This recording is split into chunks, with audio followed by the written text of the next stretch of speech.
इदानीं क्रमः स्वागतभाषणस्य श्रीमन्तः वेदशर्ममहाभागाः स्वागतभाषणाय अनुरुध्यन्ते। मैं स्वागत करता हूँ मुख्य अतिथि श्री लाल बहादुर शास्त्री राष्ट्रीय संस्कृत विश्वविद्यालय के यशस्वी कुलपति प्रोफेसर मुरली मनोहर पाठक जी का। प्रोफेसर पाठक जी वेद और दर्शन के विशेषज्ञ विद्वान हैं। आपका स्वागत करते हुए मुझे अपार आनंद की अनुभूति हो रही है। इस समारोह के सारस्वत अतिथि विश्वविख्यात जेएनयू के संस्कृत प्राच्य विद्या अध्ययन संस्थान के विद्वान आचार्य प्रोफेसर संतोष शुक्ल जी का मैं स्वागत करता हूँ। शुक्ला जी का पत्रकारिता के अतिरिक्त संस्कृति सहित अनेकों विषयों पर गंभीर चिंतन है। प्रोफेसर प्रकाश नारायण जी दिल्ली विश्वविद्यालय के अनुवर्ती शिक्षा एवं विस्तार विभाग के अध्यक्ष हैं। स्वागत करता हूँ प्रोफेसर लाला शंकर जी का, जो राजस्थान भरतपुर से पधारे हैं। गयावाल जी महाराजा सूरजमल ब्रिज विश्वविद्यालय के छात्र अधिष्ठाता हैं। आज की संगोष्ठी के विषय पत्रकारिता के विशेषज्ञ के रूप में उनका कार्य अद्वितीय है। मैं आपका हृदय से स्वागत करता हूँ। अंत में मैं राजधानी कॉलेज के प्राचार्य प्रोफेसर राजेश गिरी जी का भी स्वागत करता हूँ, जिन्होंने संस्कृत पत्रकारिता की संगोष्ठी के आयोजन में एक महत्वपूर्ण सहभागिता के लिए हमारा आग्रह स्वीकार किया।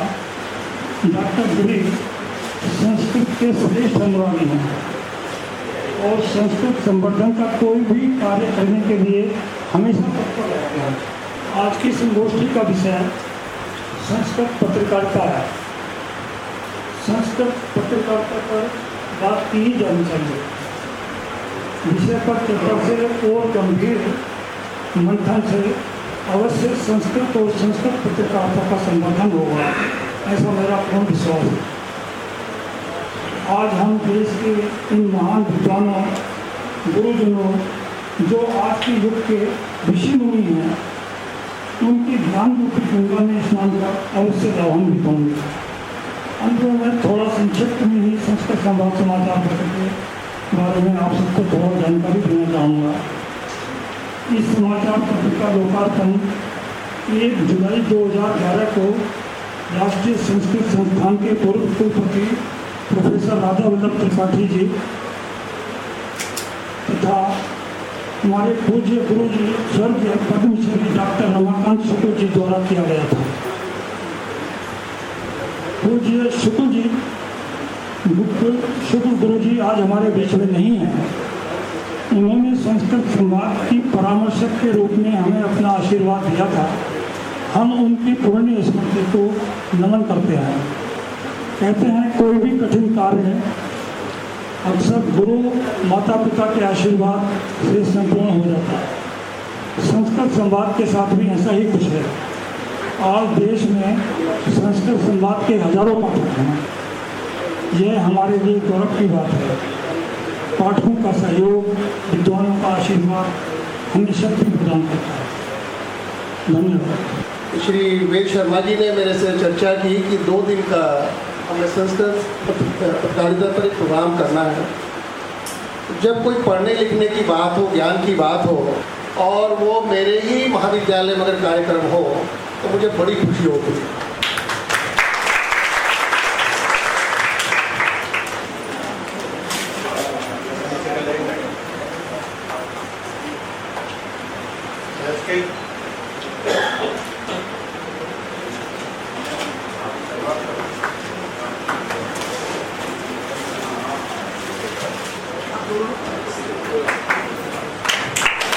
करतलवादनेन लोकार्पणस्य अभिनंदनं स्वागतं च क्रियताम्। सोत्साहं सर्वैः। मैं कुछ फॉर्मेलिटीज़ जो औपचारिकताएँ हैं, क्योंकि समय की सीमा है हम सबके लिए, तो उसका निर्वहन करते हुए मैं नाम न लेते हुए मंच पे आसीन हमारे अतिथिगण, कॉलेज के प्राचार्य, उपस्थित हमारे साथियों, सहकर्मियों, विद्यार्थियों, शोधार्थियों तथा कॉलेज के विद्यार्थी जन, आज ये बहुत खुशी की बात है कि हमारे बीच पद्मश्री पधारे हैं।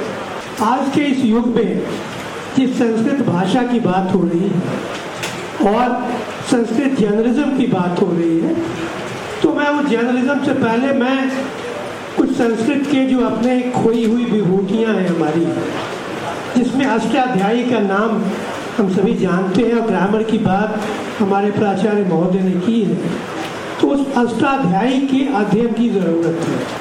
केन्द्रीय संस्कृत विश्वविद्यालयस्य सहयोगेन संस्कृत संवादः इति पाक्षिक संस्कृत समाचारपत्रं तथा संस्कृत विभागः राजस्थान महाविद्यालयः राजधानी महाविद्यालयः दिल्ली विश्वविद्यालयस्य इत्यनयोः संयुक्त तत्त्वावधानेन आयोजितायाम् अस्यां संस्कृत पत्रकारिता इति द्विदिवसीयायां राष्ट्रीय संगोष्ठ्यां तत्र भवतां सभेषां हार्दिकम् अभिनंदनं वर्तते।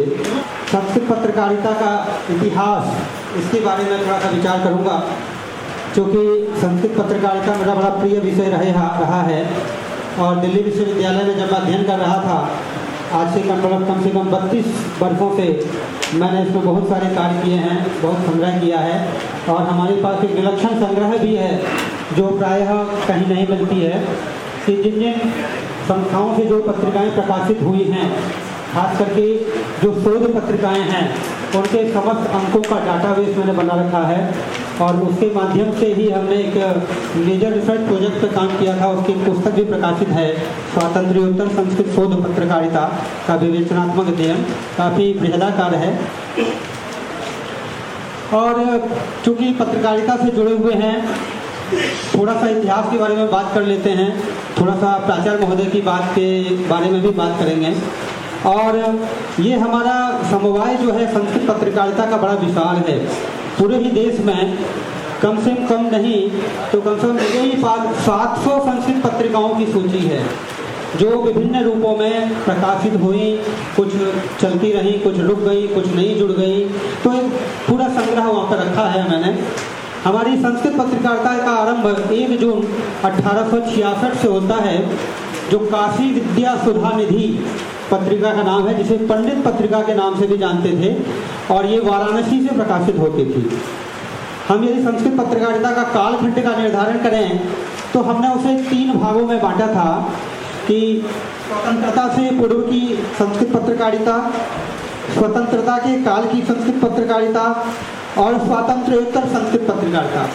अधुना सारस्वत अतिथि भाषणाय जवाहरलाल नेहरू विश्वविद्यालये संस्कृत प्राच्य विद्या अध्ययन संस्थाने आचार्याः पुराणपारगाः प्रोफेसर संतोष कुमार शुक्ल महाभागाः नगरे नगरे ग्रामे ग्रामे विलसतु संस्कृत वाणी सदने सदने जन जन वदने जयतु चिरं कल्याणी सत्यशील सौंदर्य समीरा ज्ञान जलागति सारा छल छल कल कल प्रवहति दिशि दिशि पावन संस्कृत धारा। परमादरणीय, मैं संस्कृत में नहीं बोलूँगा क्योंकि सभी के लिए सुविधा रहेगी। परमादरणीय गुरुजी प्रोफेसर अभिराज राजेंद्र मिश्र जी, आप संपूर्णानंद संस्कृत विश्वविद्यालय के पूर्व कुलपति हैं और यह वस्तुतः संस्कृत के राष्ट्र है। संस्कृत के माध्यम से जो राष्ट्र का गीत गाया है आपने, तो ये हमारे मैथिली शरण गुप्त हैं, हमारे दिनकर हैं और संस्कृत के ये परम ऐसे महाकवि हैं जो यदि दूसरी भाषा के होते तो अब तक नोबेल पुरस्कार मिल गया होता। क्योंकि अंग्रेजी में ही कविता आपने इतने महाकाव्य, खंड काव्य लिखे होते, नाटक लिखे होते, तो ये हमारे लिए अत्यंत गौरव का विषय है। और जो सबसे महत्वपूर्ण 2 व्यक्ति हैं, आदरणीय वेद प्रकाश शर्मा जी, इन लोगों का जो जीवन संस्कृत के लिए समर्पित है, पूर्व में ही बताया गया कि ये लोग संस्कृत की जीविका नहीं थे। हम लोग तो संस्कृत जीवी, हम संस्कृत की तनख्वाह खाते हैं, लेकिन आप दोनों लोग संस्कृत जीवी नहीं हैं, अपितु संस्कृत सेवी है, संस्कृत की सेवा करते हैं, पूरा जीवन आपने लगा रखा है। वंशी विभूषित करान्नवनीरदाभात् पीतांबरा दरुण बिंब फलाधरोष्ठात्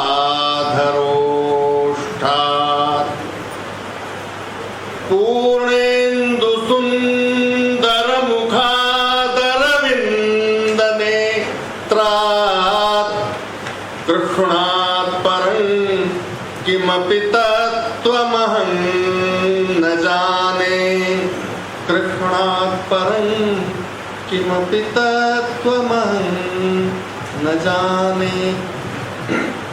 आप जब पत्र शब्द, पत्र है पहले ना, पत्र से पत्रिका, पत्रिका से पत्रकार, पत्रकार से पत्रकारिता। हम लोग भाषा के विद्यार्थी हैं, मैं तो दर्शन का, भाषा का विद्यार्थी हूँ। बहुत कुछ पढ़ने का गुरुओं के सानिध्य में मिला, पता नहीं चलता है कि कौन विषय आता है कौन नहीं आता है, आता कुछ नहीं, सच्चाई है। तो ये पद धातु है हमारे यहाँ। पद धातु से जब ष्टन प्रत्यय करते हैं, वैयाकरण बैठी हुई है हमारे सामने, ष्टन प्रत्यय करते हैं, धन्य हट जाता है तो त्रन हो जाता है, तो पत और त्रन मिलकर पत्र बन जाता है। और उसमें क्रिया अण करते हैं तो पत्रकार बन जाता है, पत्र को करने वाला। पत्र पहले पढ़ने के लिए ये जो वृक्ष है उनके पत्तों के लिए पत्र शब्द का प्रयोग, बाद में कागज भी तदाकार होने के कारण उसी नाम से अभिहित होने लगा।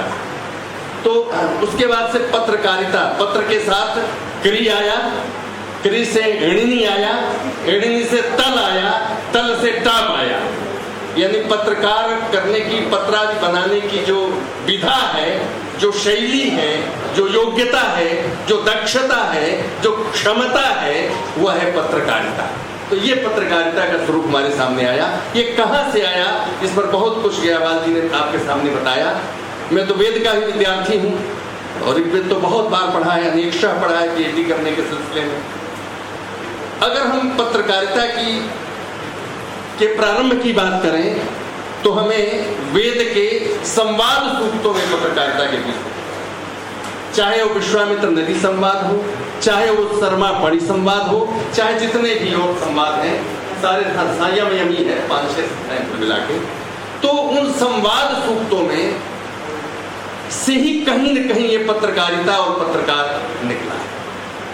आगे जब चलते हैं हम तो रामायण काल में जब वो कहते हैं यदि वाचम प्रदास्यामि द्विजातिरिव संस्कृताम रावणम मन्यमाना माम सीता भीता भविष्यति, ये जो 4-5 श्लोक हैं वहाँ के, ये संवाद की शैली में आते हैं। और कहीं न कहीं वहाँ से उनसे लगता है कि यहाँ ये पत्रकार और पत्रकारिता वहाँ से जन्मी है, वहाँ से उसने उद्भूति प्राप्त की। महाभारत में आते हैं तो वहाँ आपने देखा पहला जो लाइव टेलीकास्ट किया संजय, आचार्य संजय थे जिन्होंने पूरे महाभारत के युद्ध को पहला, इसके पहले कोई उदाहरण इस ढंग का नहीं मिलता है, उन्होंने लाइव जो है उसको ब्रॉडकास्ट किया। टेलीकास्ट उनको तो दिख रहा था और जो दिखने वाले जिनको नहीं दिख रहा था उनको वो सजीव चित्रण लाइव ब्रॉडकास्टिंग कर रहे थे। तो पहले संजय जी आते हैं, तो ये पूरा का वहां पर बहुत सारे संवाद। आगे हम चलते हैं तो महाकवि कालिदास के मालविकाग्निमित्र में जो ये पुष्यमित्र हैं वो अपने पुत्र अग्निमित्र को राजसू यज्ञ के लिए बुलाते हैं। पूरा वार्ता है, कहने की आवश्यकता नहीं है। आगे आते हैं तो और भास के नाटकों में देखिए, इसमें आगे आइए तो मचकटिक विद्या, मतलब ये तो बढ़ता गया सारा पत्रकारिता का स्वरूप हमारे सामने आया। एक बात अभी दिमाग में मेरे आई बैठा था कि एक है पत्रकार और एक है साहित्यकार। इन दोनों में क्या भेद है? रचना तो दोनों करते हैं और रचना का उत्स, रचना का जो सूत्र है, जो बीज है, वह बीज भी उनको एक ही जगह से मिलता है, समाज से मिलता है। समसामयिक घटनाएं, समसामयिक जो चीजें होती हैं, साहित्यकार साहित्य सर्जन करता है और पत्रकार भी। इन दोनों में भेद मैं समझता हूँ, बैठे बैठे दिमाग में मेरे बात अचानक आई। भेद ये है कि साहित्यकार उस परिवेश में उत्पन्न हुई घटना को, वृत्त को काव्यादि के माध्यम से साहित्यिक सोपानों के माध्यम से परोसता है और वो घटना थोड़ी सी गौण हो जाती है, उसका काव्य वहां पर प्रभावी हो जाता है और पत्रकार इसी समसामयिक घटना को उसी को केंद्र में रख करके वहीं तक सीमित करके परोस देता है। इसलिए इसकी जो संप्रेषणीयता है यह अधिक प्रभावी हो जाती है। ये पत्रकारिता का सबसे बड़ा हमारे सामने महत्व है। और ये तो आप सोचिए, कहा गया था, कभी किसी ने कहा था कि जब तो मुखातिब हो अखबार परोसो, जब गोलियां चल रही हो तो बाकी चीजों से नहीं होना है, अखबार से। अखबार शब्द बहुत प्राचीन शब्द है और एक खबर का बहुवचन है। पता नहीं हम में से कितने लोग इस बात को जानते हैं। खबर तो हम भी जानते हैं, न्यूज, NEWS। न्यूज क्यों हुआ? नॉर्थ, ईस्ट, वेस्ट और साउथ, यानी चतुर्दिक से हमारे पास आने वाले जो समाचार हैं, जो खबरें हैं, वो यहाँ आए। और उसी से खबर का बहुवचन खबरें नहीं होता है। आजकल लोग उर्दू वाले भी बोलते रहे, ये गलत है। खबर का बहुवचन अखबार होता है, यानी बहुत सारी खबर जहां हो वो है अखबार। तो ये समाचार पत्र इस रूप में आता है, सारी सूचनाएं, और उसमें उपबृंहण और अतिरंजन नहीं होता है यथार्थ से। इसलिए हर व्यक्ति अखबार हाथ में रखना चाहता है, हर व्यक्ति पत्रकार को ज्यादा। और आज तो चौथा स्तंभ हमारे डेमोक्रेसी का, ये इसका महत्व है, ये इसकी भूमिका है। तो ये जो पत्रकारिता है, आपने बताया कि कब से आई, बाद में बहुत सारा, सबसे पहला अखबार आपने जो बताया उसके पहले ग्रिफिथ ने, राल्फ TH ग्रिफिथ, जो काशीस्थ राजकीय संस्कृत पाठशाला, जिसका नाम आगे चलकर राजकीय संस्कृत महाविद्यालय हुआ, उस समय वो प्रिंसिपल थे और उन्होंने गजट वहां से निकाला था। वो गजेटियर जो था वो जो आया पहले कलकत्ता से निकला था, कलकत्ता के बाद से यहाँ से जो आया, और वो कैटलॉग्स करके उसका नाम था। कुछ मुझे बहुत स्पष्ट याद नहीं आ रहा है, बहुत दिन हो गया। देखिए आजकल पढ़ने पढ़ाने से हम लोग बहुत दूर हो गए हैं, विवशता है प्रशासन की। तो ये चीजें आई। उसके बाद से सारा जो आपने कहा, ये सब आकर के 3 भागों में बटा। संस्कृत पत्रकारिता की बात हम करें, 3 भागों में त्रिधा इसकी धारा है। स्वतंत्रता के पहले की धारा जो 19वीं शताब्दी वाली है, उसके बाद स्वतंत्रता के पहले की और स्वतंत्रता के बाद में। इन्हीं परिधियों के तहत हम संस्कृत पर विचार करेंगे। एक और बात मैं कहना चाहूँगा, आज भी कही गई ये बात और अनेक बार कही जाती है, मैं बेबाक बोलने के लिए कुख्यात हूँ, इसलिए निर्भय होकर बोलता हूँ। संस्कृत से आजीविका को जोड़ा जाए, संस्कृत को आप रोजगार परक बनाने की बात हम भी कर रहे हैं, मैं भी कर रहा हूँ, करना हमारा दायित्व है, करना चाहिए। लेकिन बंधु, एक बात मैं बेबाक कहना चाहता हूँ कि संस्कृत पूजा की, न तो पूजा की भाषा है और न तो रोजगार की भाषा है। इसमें तो हमारी पूरी मेधा सजोई हुई है, इसमें हमारी पूरी। संस्कृत के 2 भाग हैं। आप कंफ्यूज करते हैं जब अंग्रेजी के साथ अथवा हिंदी के साथ अथवा अन्य उर्दू इत्यादि किसी भाषा, क्योंकि संस्कृत एक तरफ भाषा है और दूसरी तरफ विद्या है। This is not merely a language, this is a school itself. तो ये एक स्कूल है। जब हम स्कूल के रूप में कहेंगे तो हमारे यहाँ अगर रोजगार की बात करें तो ज्योतिष है, वास्तुशास्त्र है, आयुर्वेद है, योग है, पौरोहित्य है, इन सब विद्याओं में हमारे पास रोजगार भी है। लेकिन नव्य न्याय, मीमांसा, नव्य व्याकरण, प्राचीन व्याकरण, साहित्य शास्त्र, इनका क्या होगा? इनको पढ़ा के हम कौन सा रोजगार दे देंगे? विद्या की संरक्षा करेंगे। तो प्राचीन काल से, अनादि काल से संस्कृत इसलिए सुरक्षित रही है कि जो इन विद्याओं की रक्षा करते थे, सरकार उनके योगक्षेम का वहन करती थी, राजा उनके योगक्षेम का वहन करते थे। इसीलिए राजाओं ने तमाम विद्वानों को, नवरत्नों को पाल कर रखते थे, क्योंकि ये विद्या बनी है। अब सवाल ये है कि इस विद्या के रत्नों को हम कैसे समाज तक पहुंचाएं। ये बात हमारे दायित्व के अंतर्गत आती है कि इस विद्या में जो कुछ भी निहित है, उस निहित तत्व को हम लोगों तक पहुंचाएं। क्यों हमारे जुबान पर संस्कृत क्यों आए? कि संस्कृत बोलने से हमारी सबसे पहले वाणी शुद्ध होगी। देव भाषा में 2 ढंग से इसको देखता हूं। देवताओं की भाषा ही तो सही है, लेकिन संस्कृत बोलने से, संस्कृत पढ़ने से, संस्कृत जानने से मनुष्य देव हो जाता है, ये मैं मानता हूं। संस्कृतम एतत् सर्वान् जनान् अध्येत्रीन् देवान् भावयति। लोगों को, ये पढ़ने वालों को देव बना देती है। तो ये मोस्ट अट्रैक्शन पॉइंट हमारा होना चाहिए कि संस्कृत हम पढ़ेंगे, संस्कृत हम जानेंगे तो हम देवत्व की तरफ जाएंगे, मनुष्यत्व की तरफ नहीं सीमित नहीं रहेंगे।